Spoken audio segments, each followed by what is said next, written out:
اور وہ آپ کے آئے ہیں جو کبھی الیکٹ ہو کے بھی آئے تھے, MPs اس میں ہیں, اس میں کوئی شک نہیں ہے, لیکن وہ خود کہہ رہے ہیں کہ ہمارا اپنا ووٹ نہیں تھا, ہم پیٹ بلے کے ووٹ کے اوپر جیت کے آئے تھے, اور یہ 100 بندے تقریباً وہی ہیں.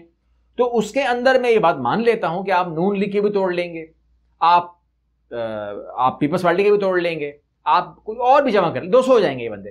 لیکن ان کے اندر اب تک جو صورتحال یہ ہے کہ 100 بندوں کے اندر ایک بھی ہمیں نظر نہیں آ رہا کہ جو سیٹ نکال کے دے گا آپ کو. وہ الگ بات ہے کہ کچھ اور ہو جائے تو الگ بات ہے, لیکن فی الحال ہمیں سیٹ نظر نہیں آ رہی. اس کے بعد دوسری بات یہ ہے کہ ایک تو مسئلہ یہ پیدا ہوا, دوسرا PDM کہہ رہی ہے, یعنی کہ نون لیگ کہہ رہی ہے کہ ہم آپ کے ساتھ سیٹ ایڈجسٹمنٹ کر لیں گے, ہم ایک ہی ہیں, کیونکہ آپ کے 4-5 لوگ وہاں پر مشیر لگے ہوئے ہیں. تو اگر جس نے آج کہہ دیا کہ آپ نون لیگ کے ساتھ ہیں یا ہم نون لیگ ان کے ساتھ ہیں یا PDM کا حصہ ہیں, تو آپ کو 70-80% ویسے ہی ڈبو دیتی ہے وہ. تو آج تو کم از کم آپ کو جھوٹی موٹی بھی دوری اختیار کرنی چاہیے PDM سے, کیونکہ وہ اس ٹائم خود کہہ چکے ہیں کہ ہماری سیاست کا بیڑا غرق ہو چکا ہے, جنازہ نکل چکا ہے. حامد میر کیا بولتے ہیں کہ میں نے ان سے کہا کہ بھائی آپ کو الیکشن کرانے پڑیں گے, تو حامد میر کہتے ہیں, مجھے بولتے ہیں اچھا تو تم چاہتے ہو کہ دوبارہ سے وہ عمران خان الیکشن اس میں آ جائے, وزیر اعظم بن جائے. تو ان کو اتنا یقین ہے کہ الیکشن کا مطلب ہے وزیر اعظم عمران خان. یہ PDM کی حالت ہے بقول حامد میر کے. تو صورتحال جو ہے نا وہ بڑی نازک ہے, ان سے تو دوری آپ کے لیے فائدہ مند ہے. اور یہ جو یوتھ ہمارے ہیں, نئے نوجوان, اپنا یہ جو جہانگیر ترین ہے, وہ کچھ اور سمجھ رہے ہیں. یہاں پر صورتحال یہ کہ امریکہ بول رہا ہے کہ جو شہری حقوق کا احترام کرنے والا جمہوری پاکستان ہمارے مفادات کے لیے اہم ہے. اب یہاں پر معاملہ یہ ہے کہ اس کا مطلب کیا ہوا؟ اس کا مطلب یہ ہوا کہ عرب ریاستیں ہوں, چائنا ہو یا تمام ممالک ہوں, وہ کہتے ہیں کہ جی آپ سٹیبل رہیں, آپ آرام سے رہیں, سکون سے رہیں. اور میں اس بات پہ یقین بھی کرتا ہوں کہ ایسا ہوتا ہوگا. یعنی کہ میرا یہ بلیو ہے ذاتی طور پر, اگر آپ مجھ سے پوچھیں گے کہ میں مانتا ہوں کہ IMF ہم کو ڈیفالٹ نہیں دیکھنا چاہتا. دس از واٹ آئی بلیو. آپ بولیں کیوں؟ کیونکہ جس پوزیشن کا ملک ہم ہیں نا, ہم عام ملک نہیں ہیں, ہم ٹاپ 10 میں آتے ہیں, اور ہم دا اونلی 10 میں آتے ہیں جو اس قسم کے اکیپٹ ہیں کہ ایسے ملک کو ڈیفالٹ نہیں کرنا چاہیے. مطلب میں آپ کو ایک گندی مثال دوں جو آپ پسند نہیں کریں گے, لیکن اس دنیا کے اندر اگر آپ بولیں گے نا کہ اسرائیل ڈیفالٹ ہو رہا ہے, تو وہ بہت گند مچا دے گا, ٹھیک ہے نا, وہ ستیہ ناش کر دے گا, اور اس کی بلیک میلنگ ماننی پڑ جائے گی آپ کو اگر وہ ڈیفالٹ ہونے کی بات اس نے کر دی. اس طریقے سے پاکستان بھی اسی کیٹیگری میں آتا ہے کہ اگر ہم ڈیفالٹ ہونے پہ آ گئے واقعی میں.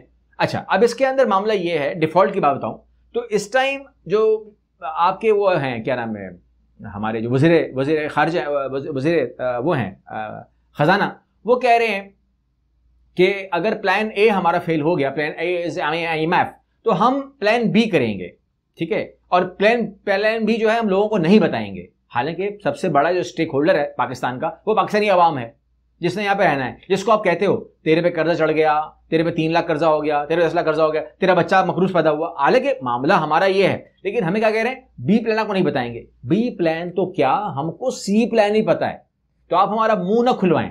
میں منہ کھولوں تھوڑا سا, چلے میں منہ نہیں کھولتا کیونکہ آپ نے کہا کہ میں آپ کو اشارہ دے دیتا ہوں, آپ سمجھ جائیں گے. آپ خواجہ آصف کا بیان اٹھا لیں, اس کے بعد آپ ان کا اپنا بیان اٹھا لیں, ٹھیک ہے نا. آپ نے جو کچھ بھی کہا ہمارے $1 ٹریلین کے اثاثے ہیں, جو کچھ بھی ہے, اور خواجہ آصف نے کہا کہ جی ہمارے 4 ہمارے پاس گولف کے وہ ہیں, ان کو ہم بیچ دیں تو یہ ہو جائے. دیکھیں بات یہ ہے کہ پلان بی جو ہے نا, یہ پاکستان, یہ آپ کا بھی ہے, ہمارا بھی ہے. تو میں امید کرتا ہوں کہ پاکستان کے بارے میں آپ جو بھی فیصلہ کریں گے, plan a, plan be, plan سی, جو بھی ہوگا, عوام کو آپ اعتماد میں لیں. اگر آپ نے عوام کو اعتماد میں لیے بغیر کوئی فیصلہ کیا تو اس کے اوپر ریئیکشن آئے گا, اور آپ کو نہیں کرنے دیا جائے گا, وہ خراب ہو جائے گا, ختم ہو جائے گا. لہٰذا اگر کوئی دماغ میں اس قسم کا پلان بھی آ رہا ہے تو دماغ میں رکھیے گا کہ آپ کو بتانا ہوگا, بتا دیں, اعتماد میں لے لیں. اگر ہمیں سمجھ میں آ گیا تو برداشت کر جائیں, کوئی بات نہیں, ٹھیک ہے. ہمیں بھی سمجھ میں آتی ہے بات, یہ آپ کی مصیبت ہماری مصیبت ہے, ہم اسے سمجھ جائیں گے. ورنہ جو مجھے بلیو ہے وہ یہ کہ آپ پلان سی کو پلان کر رہے ہیں, اور پلان سی آپ کے پاس موجود ہے. آپ پلان بی کی دھمکی مت دیں, آپ نے پلان سی اپلائی کرنا ہے, اور وہ آپ کے لیے آسان ہے کہ آپ اپلائی کر سکتے ہو اپنے لیے. لیکن پلان بی آپ اپلائی نہیں کر سکتے. پلان اے کے اندر توجہ دیں, IMF سے بات بنائیں. IMF آپ کو ڈیفالٹ کرنا نہیں چاہتا. IMF نے آپ سے ایک تقاضا کیا ہے, IMF نے آپ سے کہا ہے کہ ہماری شرائط مانیں. آپ نے ان کی شرائط نہیں مانی. پاکستان کو آپ کہہ رہے ہیں ہم نے شاید تمام شرائطیں مان لی ہیں, ٹھیک ہے. میرا خیال ہے کہ آپ نے ان کو اب تک تو جو بیوروکریٹس ہیں, جو ٹیکنوکریٹس ہیں, جو جوڈیشری ہے, آپ کی اسٹیبلشمنٹ ہے, آپ کے خود آپ کے لوگ ہیں, آپ نے میرا خیال ہے ان کی بھی کوئی ان کے ٹیکس ریٹرنس تک نہیں دکھایا ان کو, آپ نے نہیں بتایا آپ نے. اور اس کے علاوہ ان سے انہوں نے آپ سے خرچے پوچھے ہیں، آپ کے جو سرکاری خرچے ہیں آپ نے وہ بھی نہیں بتائے. تو آپ کو ان کو جو آپ سے وہ مانگ رہے ہیں آپ اصل چیز تو دیں نا ان کو، تاکہ ان کو پتہ لگے کہ آپ لوگ کتنے کفایت شار ہیں اور کتنے آپ پابند ہیں، جس کو آپ کہہ رہے ہیں کہ جی ہم لوگ بوجھ ڈالیں گے. آپ کو تو بوجھ ڈالنے کا تمیز آپ کو نہیں ہے نا. آپ کو سچی بات ہے، آپ نے کہا کہ بوجھ ڈالیں گے، تمیز کیوں نہیں ہے؟ تو سمپل سی بات یہ ہے کہ آپ خود کہہ رہے ہوتے ہیں کہ جی 25 کروڑ کی آبادی ہو گئی ہے، چلیں میں 22 ہی مان لیتا ہوں. 22 کروڑ کی آبادی تو ہے، چلیں میں آپ کی 20 مان لیتا ہوں. 20 کروڑ کی آبادی تو ہے، ٹیکس پے کرنے والے 35 لاکھ ہیں. وہ جو انڈائریکٹ ٹیکس پے کر رہے ہیں وہ الگ ہے، صابن کے اوپر، تیل کے اوپر، وہ چھوڑ دیجئے، وہ تو سبھی دے رہے ہیں. لیکن 35 لاکھ لوگوں کو تو آپ نے ذلیل کر کے رکھا ہوا ہے.